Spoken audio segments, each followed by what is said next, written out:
When I meet with a buyer for the first time, whether they're saying, hey, let's go look at this house, or they're telling me, you know, so-and-so referred me to you, what I like to do is have a buyer's presentation. And we sit down and we go over the process A to Z. And I say, look, we're looking at about 30 days once we officially get an offer accepted.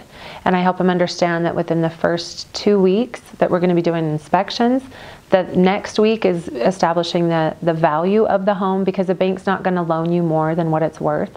So the appraisal will be taken care of. And there's some renegotiation that happens there, because if in the inspection we find something that's safety or hazard or something that's non-functional, maybe the disposal, the dishwasher, it's not functioning, we can negotiate that with the seller. Or maybe there's an electrical that has a little zing to it that's a safety issue, we can get that addressed as well.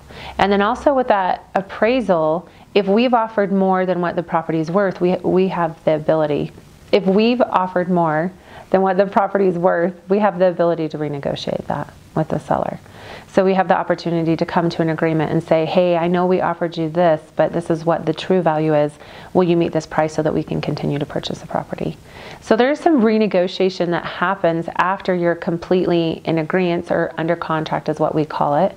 And then from there, you've got about a week of just waiting while the lender's getting all your ducks in a row in the paperwork. But one of the biggest myths that I have from buyers is that they have to worry about how to pay me. They wonder, oh my gosh, how much does an agent make, and how do I have to have that in cash, and at what point do I have to pay my agent? And the truth is that the sellers are always the one to determine what the agents are going to get paid. It's considered a marketing expense. So when a client meets with a listing agent, they say, okay, we're going to list the house for this, and then we're going to pay an agent this percent, we're going to pay you this percent, and that's already all in writing. So before we ever go look at a house, they're offering me a commission based on a successful closing of a transaction. So we actually have to sign on the dotted line, there have to be keys exchanged, and that's how I get paid. In the event that something goes wrong, if we're just not finding what we want, if for some reason we have to cancel and not move forward, then nothing's owed. So a commission is how I get paid, and it's based on successfully helping someone sell or buy a home.